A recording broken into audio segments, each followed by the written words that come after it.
Heroes of Fantasy Football Podcast.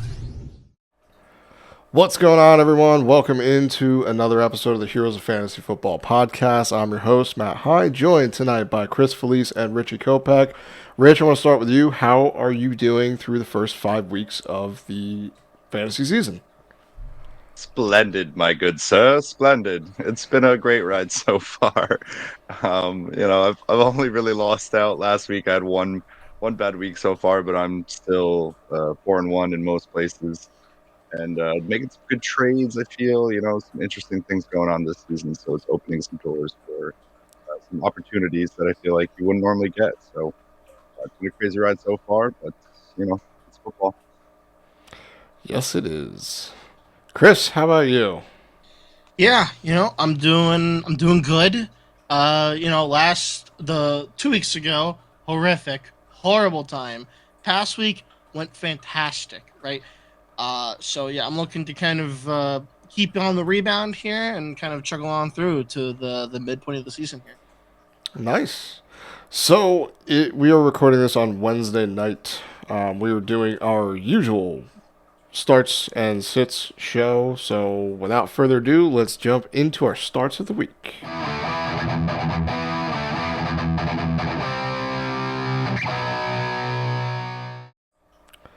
All right, Chris, why don't you get us started here with your quarterback start of the week? Yep. So my quarterback start of the week is the man, the myth, the legend, Jared Goff, going up against the Dallas Cowboys defense. He had a bye last week, the week before in Seattle. He went 18 for 18, season high of 29.6 fantasy points. A bit of a slow, rocky start. The engine kind of took a bit to get rolling, but I believe now everything's kind of churning together. I think the offense is starting to click finally, coming off of maybe some offseason rust. I'm not too sure. But I believe that this is a safe start against a Dallas defense that is not only riddled with injuries, but also hasn't even looked good beyond that anyway. I mean, when you have a close game to the Giants, can your defense really be adequate? The answer is probably no. But yeah. No, I mean, Jared Goff coming off a bye. Everyone's healthy, ready to go. Lock and load. Let's get to it. I really like the Lions this week. Rich, who's your start of the week at the quarterback position? So my quarterback start this week is going to be Caleb Williams going against the Jacksonville Jaguars. The pick here really is more a focus I have right now on quarterbacks that are playing against Jacksonville. But I did also I wanted to highlight and also not take anything away from Caleb, as from what we've seen so far, Caleb is taking nice steps, progressing towards being a very competent quarterback, something what we call a franchise quarterback, right? So it's great to see from him. Love to see it. Hope it continues as such. But that being said, the Jags are giving up the second most passing yards per game right now, tied for the second most touchdowns allowed on the season so far, and currently are giving up the most fantasy points to the quarterback position. It's very hard for me to see Caleb not having a good day on this Sunday. So fire him up. Yeah, last week was the first week I watched him, and I thought, wow, he actually looks really good. This looks like the first overall pick. Because the first couple weeks, he looked terrible. But I think this is the week. I think you called it. Fire him up. My quarterback start of the week is going to be none other than Kirko Chains.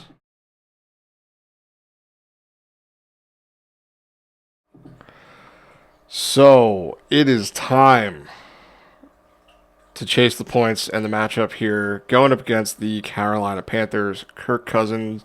He looked awesome last week, finishing the week as your quarterback one in fantasy. 509 passing yards, 4 touchdowns, and only 1 interception.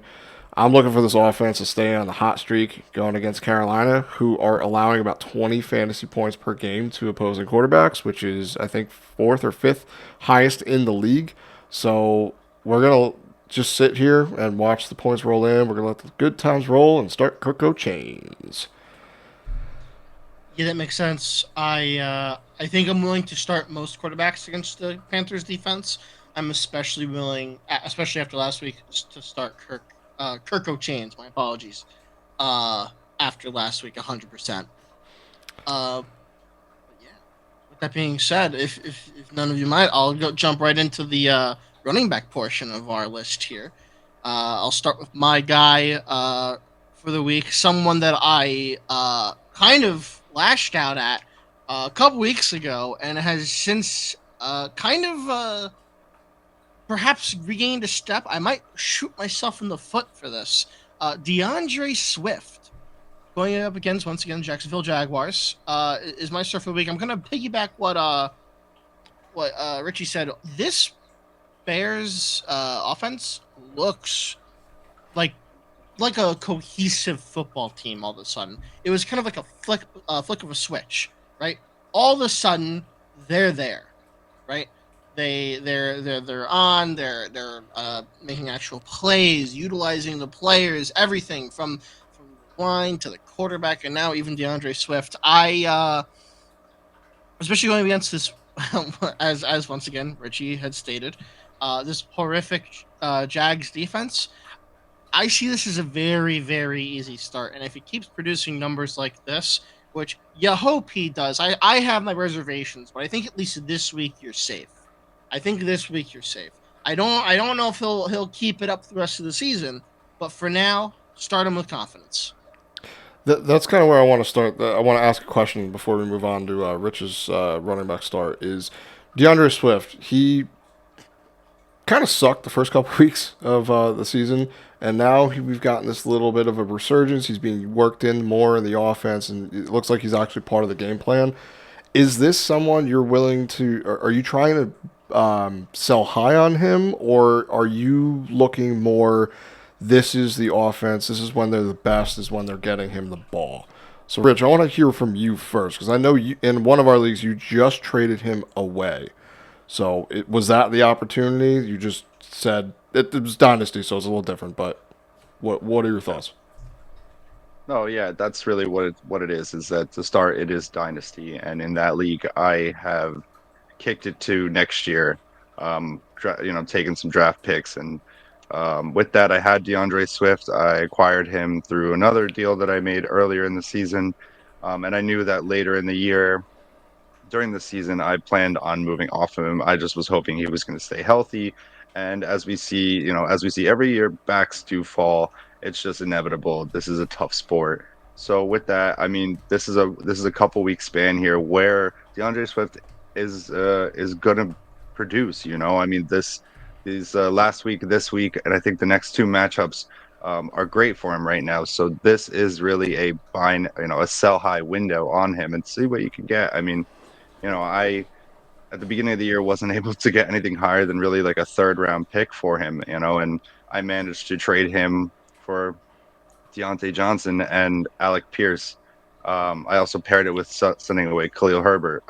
But I mean, everyone's situation is a little bit different. For me, I felt like that made sense. So overall, that's where I'm at. It's definitely, I think, a more sell high situation. If you're on the winning side though, and you're kind of running back needy right now due to those injuries, I could see a good reason to get DeAndre Swift. And you also you can still argue that he's not a top back, so maybe he's not going to be worth as much as what you'd have to pay for somebody else. Okay. So who's your running back start of the week here?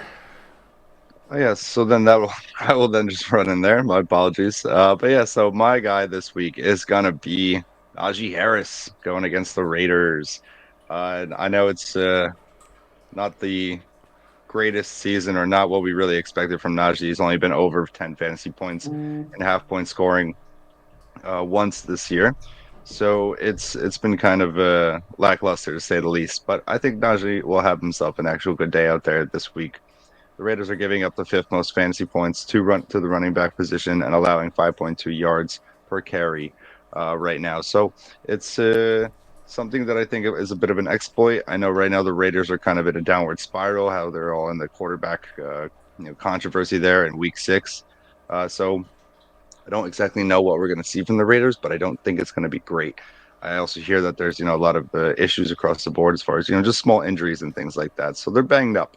And with that, I think it's just going to be something that's going to lay right itself into the Steelers' hands. They're going to be able to handle business. And with that, I think they're going to be up and early often and use Najee just to, put it away.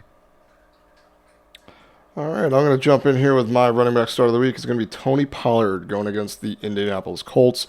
Coming off the bye week, Pollard has been the guy on the Titans offense, averaging around 16 attempts per game, 61 yards on the ground, and 4 targets and 22 receiving yards through the air per game this season through 4 weeks. So he's also ranked 7th among running backs in forced missed tackles through the first 4 games. No matter who the quarterback is this week, because it might be, it could be Will Levis, who knows, or Mason Rudolph. We won't really find out. I think right now it's the most recent report has said Will Levis looks like he will start, but either way, it doesn't matter. The offense is going to run through him. He's going to be leaned on very heavily, which for me puts him in an RB2 position with low end RB1 upside if he can find the end zone, which I think getting that much work, he's got a higher chance than most to hit the end zone. So. Yeah, I love that pick. I've loved how Pollard has kind of evolved into this lackluster Titans offense. I think it's definitely been probably the only bright spot on that team. 100%. It's a little sketchy looking anywhere else, but he's been pretty good. I just hope that he can keep up that consistency moving forward into the season, not have any of those Cowboys issues that he had before. And I think going back to last year too, we all got excited. And I think we didn't put enough hesitation into the injury because in the beginning of the year he was still coming off the injury. I mean, he broke his fibula, so like we gotta remember that. And coming off, he didn't return value the first most of the season really. It wasn't until like the last 4 to 6 games where we started seeing the explosiveness come back, and I think that's kind of what led us to drop him in drafts this year, and that's probably on all of us. Like we probably should have just looked at it a little bit more, instead of he's going to be amazing, and we didn't take that into account as much. So he's looked really good. He looked like the same guy that he was in prime time in Dallas. So, but I agree. With that said, I'll kick us off into our wide receiver section here. For my wide receiver start of the week, a familiar face. You know him, you love him. Lad the Man McConkey is my start of the week, coming off of a bye week going up against the Denver Broncos defense. He had his best game so far the week going up against the Kansas City Chiefs defense last week. 7 targets, 5 receptions, 67 yards, and 1 touchdown. I would argue the Chiefs defense is better than the Broncos defense. I would also argue that the Chiefs team is more cohesive and better than the Broncos team. I don't think I have to argue that too much there. The record kind of speaks for itself. This is a very, very, at least at the current moment, because of how this offense is running, it's not super duper high octane. This is a very touchdown dependent sort of player, and for that reason, gavel down, touchdown guaranteed. So I'm gonna go for here because, in all honesty, that might be one of the only ways this actually is worth it. So that's what I'm hoping for when I start him in my leagues, in my flex spot. Probably, I'm not looking for wide receiver 1 or 2, not yet. A little bit. I need to see more consistency from him before I do that. I'm hoping that as his chemistry keeps going along, as the Chargers gets more adjusted to this complete overhaul of an offense, now that we're in the middle of the season, that this is kind of where we are projecting into the future, where Lad McConkey kind of establishes himself as a dominant force in this offense. Are you at all worried that who do you think is getting Pat Surtain on him? Because that would, I'm assuming you're expecting it to be QJ or Josh Palmer. Part of me likes to think it will be QJ. I think, but I don't know. See, I think that's like the weird kind of thing going around in here. Like it's kind of tough because they've all had like a game or two of like this high excellence thing going on in there. They've had their moments. I think going by depth chart, right? If I go into here, I could be wrong. I have listed here that Lam McConkey is the one. So hypothetically speaking, he should get Pat Surtain on him the entire game, possibly. But there are times where they might rotate him to receivers based on how they're feeling.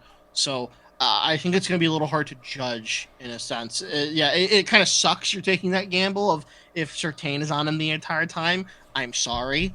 This is a bust. You can blame me. It's okay. I'll take the gamble that that's not the case. Gotcha. All right, yeah. I mean, I'm still skeptical on Ladd. I'll tell you. Just quick note there. I mean, I feel like the jury's still out in my book, but you guys have definitely been chiming in on him, so maybe I'm missing out. I've been chiming him. It's me. I love him. He's great. Fair enough. All right, so my start of the week this week for wide receiver is going to be Terry McLaurin playing against Baltimore this week. And it comes down to a few things for me here. Baltimore, as we've seen, is doing very well against stopping the run. But with that, they're not very good actually at stopping the pass. They're giving up the fourth most receiving yards on the season at the moment. So definitely can be exploited there. And I think with that, brings me to my next point there. That's one Jaden Daniels, who is just lighting it up this season. Everybody can see that. I love what I've seen from the kid. And with that, in the past couple of weeks, we have seen the connection with him and Scary Terry come through. And I think they're going to need that this week. I do know that Baltimore is a real team, so there should be a lot of points on their side. Washington's defense is not good. So, a lot of makeup room for the Washington team. And with that, I think, we're going to see a couple deep shots there to Terry. Should connect on one, if not two. I mean, if I was playing against Scary Terry this week, I'd be scared. Are you going to be bold enough to put that touchdown guarantee on there or no? I'll put it down. Touchdown guarantee. All right, touchdown guarantee. So we got two so far. I'm not going to put a touchdown guarantee on this, but I am also going to go with another guy going against the Carolina Panthers because that's a good idea in fantasy this year. My wide receiver start of the week is going to be Darnell Mooney. So pairing him with Kirk Cousins this week, Mooney has been extremely relevant in the offense with Cousins looking his way on big plays as well as on third downs. Like last week, he got 16 targets. That's not nothing. I know it's elevated because Kirk threw 58 times, so somewhat elevated a bit, but still, he's still looking for him. So the Panthers defense is currently allowing 30 fantasy points per game to opposing wide receivers. And although I do expect the run game to kind of work really well against this team, they're probably going to lean on that enough. But Mooney so far has weekly upside for a deep touchdown. And in this offense, so he's a wide receiver 3 flex for me every single week until proven otherwise because he's just part of this offense. He's one of the guys that's going to get the ball. It seems like he's eating into the potential for Kyle Pitts. So I apologize to all you Kyle Pitts owners. Hasn't been fun. But Mooney is a good player, and he's on this offense, is part of it. He's getting the looks from his quarterback, building that confidence. So I don't see how you can really bench anyone going against the Panthers right now because any one of them can go off with a huge day. So Darnell Mooney, start him up. Yeah, no, as we said in the waiver show, I'm a little skeptical on the Mooney train, but I can totally understand, especially going up against, once again, this horrible Panthers defense. But moving on from there, I'll kick us off into the tight end cesspool of the abyss. Yes, everyone's favorite position. And my tight end start of the week is Pat Freiermuth, go up against the Las Vegas Raiders, kicking it back over to what was said before. I don't know. This team just feels broken at the moment. There is a lot going on. Somehow more broken than like the Jets, I think, which just lost their head coach. Not sure what's going on there at the moment. So you're looking for like 6 points here. I'm going to be honest with you. This isn't anything too special. I'm looking for consistency, and this guy's ranked 7 right now. He's barely missed that mark a couple of times, and like that'd be fine with me as well. 5.9 and 5.3, like 5.3, I'm a little disappointed with. 5.9, I'll be okay with. In all honesty, it's really rough. It's been a very rough season for tight ends, and at this point, I just need someone who just will eke me out over for a win, rather than playing a guy who is more, especially like for my first guy who I was going to put up here, before was actually going to be Dallas Goedert, but coming in with AJ Brown off the injury and looks like he's going to start this week, I'm actually a little more skeptical. I actually feel like he'll score like 2 points, and I'm like, those 3 or 4 points might matter. So yeah, Pat Fryermuth is my guy. I think it's going to be necessary for you. I really, honestly, I do like Pat Fryermuth. You know, I mean, there's a lot of question marks, you know, as far as who's going to get the ball there. I would love to see Devontae Adams go to the Steelers, man. I really would. I think that'd be so good for Justin Fields and what they're trying to do there. But maybe that's just me. No, I agree. I think it'd be good there. They were ready to pay Brandon Ayuk $30-something million a year. So, Right? like, they have to be the front runners to get him. I know he wants to play with one of his old quarterbacks, but like, come on, man. I mean, like, this is a golden opportunity. You get payday, and you get like a halfway decent team. Mike Tomlin never goes under 500. So who knows? That might be the path to playoffs. You have an opportunity here. Go for it. Just don't go to the Saints, please. Just leave him alone. Devontae. I know he think wants Derek to. Carr getting injured yesterday, or not yesterday, on Monday night was the check off for not going there. You know, Good. Spencer Rattler all the way. It's Spencer we trust. Spoken like a true Chris Olave owner. Just someone who likes watching good football. That's it. But I digress. Go ahead, Rich. Who's your tight end start of the week? my tight end start of the week this week. I'm going with Tucker Kraft back and the Cheeseheads. First thing against Arizona this week. I'm riding the lightning. You know, I mean, last week Tucker Kraft slammed down with 2 touchdowns for you and basically saved my fantasy week. I dropped Kyle Pitts for this man, and I'll be damned if I don't keep riding this out. So with that, I'm just saying that playing against the Arizona defense this week, we just watched George Kittle ball out against them last week. I'm gonna keep going. You know, I mean, why not? Why not? The Green Bay Packers are definitely pass heavy, you know, and with that, Tucker Kraft is getting the ball. You know, you can't deny how great of games he's having. I mean, sorry to my, the aforementioned Luke Musgrave, poor guy, but Pull him out, please. nonetheless, yeah. But other than that, ride the lightning, Tucker Kraft. I like it. My tight end start of the week is going to be Cade Otton going up against the New Orleans Saints. It's going to be Mr. Necessary the past few weeks. I'm going to chase the targets at tight end. That's what I was doing last week with Colby Parkinson. Turned out to be okay. You know, that's what you're kind of looking for, okay on the tight end position. So this is there's kind of a caveat to this. If Jalen McMillan and Trey Palmer are out, which all reports kind of show that they're leaning that way, they're slightly doubtful, you can start Otton with quote-unquote confidence at tight end because he's going to be involved in the offense. This is a team that has had some up and down lately with going against the Saints in recent history. Sometimes they're really huge games, other times they're a little bit lower, but I expect this one, with the amount of offenses out there, I think this could be a decent scoring game.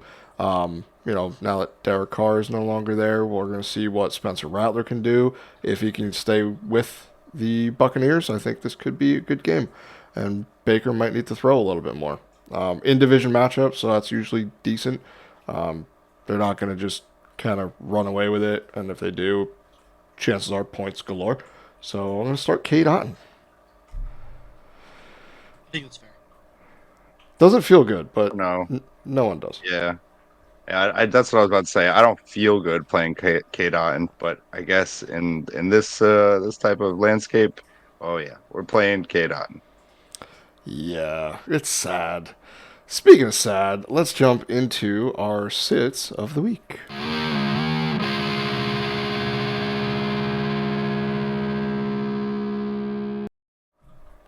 All right, Chris, who are we sitting this week?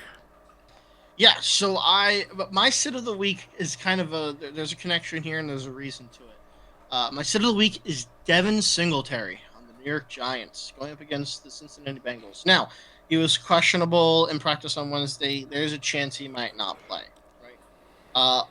My sit of the week here is more of a precursor to later events as well. Even if he does play this week, do not expect the Singletary from weeks 2 and 3 to appear. Tyrone Tracy looked fantastic, and as a rookie, the Giants are definitely going to see this and more than likely start to work him in more in that run game. Devin Singletary, in my opinion, downgrades from a running back to a flex sort of play week to week, depending on the matchup. I just worry the Tyrone Tracy factor, I think, is now a little too imminent. I mean, the guy had 18 carries, 129 yards, and not one touchdown. You could argue that maybe the touchdowns were needed there. I would say not. I would say the fact that he was able to get that yardage without touchdowns, so up a decent fantasy week, is honestly good enough for me. Because in the future that will likely be something that will be incorporated into his sort of playbook. I mean, he has yet to have a touchdown, and you imagine the Giants at some point, if the rookie kind of keeps working at it, eventually they're gonna want to give him those touchdowns. They want to see how he plays in every single sort of type of drive. So not only kind of don't start Devin Singletary this week if he is playing, right? I would be very hesitant on the Singletary train moving forward. Definitely want to see where this kind of goes off now that Tyrone Tracy is someone that will likely be taking a bigger share in the backfield.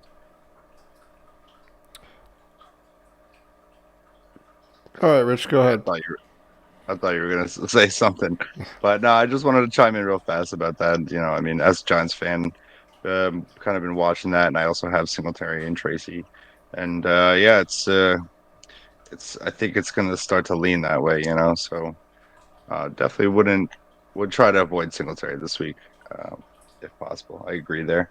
My sit is sad because it's Rico Dowdle, and I feel like there's been a lot of hype on him lately, and he's coming into his own, and the Dallas Cowboys have a pretty good team right now. They're scoring and all, and yeah, it's sad to say that I would probably bench Rico Dowdle this week, but it really has nothing to do with him. It's that he's playing against the Lions defense, and they, as we know, have serious run defense, and they pretty much shut down everyone that's not named Ken Walker. I don't think Rico Dowdle is Ken Walker, so I'm going to try to avoid playing Rico Dowdle this week and then continue loving to play Rico Dowdle after this week. Okay. Yeah, I had Ken Walker and the Seahawks running backs as a sit 2 weeks ago, so sorry for that. But I did not see 3 touchdowns on a defense that barely allows running backs to do anything. So process was right, result was real bad. So sorry about that. But for me, this one's probably not gonna sit well with most people. But it's not a sit. I know we're talking about sits. This is just more you need to temper expectations. Another caveat on this one, but it's going to be Mike Evans against the Saints. Mostly because of Marshawn Lattimore. So if Marshawn Lattimore plays, it's really hard to deny that these two have a bit of a history. 9 career games where these two are playing against each other. Evans has an average stat line of 3 receptions for 51 yards and no score. That's not very good. In fact, he has hit 50 receiving yards just 4 of those 9 times. And held under 20 yards receiving in 3 of them. So it's really just a matchup. You're probably not going to be able to sit him because it's Mike freaking Evans, but I don't think you can put up a huge stat line this week with Lattimore. He's had his number for years, and history says you might want to sit him, but you definitely got to lower expectations this week. I don't know if he's going to be able to surpass that. He could get lucky and get a couple random touchdowns. One of his stats was 3 targets, 1 catch for a 2-yard touchdown. So if it hits that, kind of helps you, but not that much. So you think that's going to rub people the wrong way? I have a feeling it is. What do you guys think? Probably. But I mean, you know, anybody that knows Mike Evans and Marshawn Lattimore's history knows that it's what happens every time. You know, they've fought each other and been ejected, so they do this. This is what they do. Yep. So, but those are our sits of the week. So we got through. Week 6 is going to start off with a bang tomorrow night. Thursday Night Football should be a good game. We are going to be back next week with our waiver show on Monday night. We record and drops Tuesday morning. So if you guys can do us a huge, huge favor, again, please like, share, and subscribe. You can follow along with the show. Follow us on X at The Heroes FF. We're on TikTok. You can find us there at The Heroes of Fantasy. Leave a comment below in the episode, and we will answer a question on the show. So if you guys have nothing else, why don't we hop on out of here?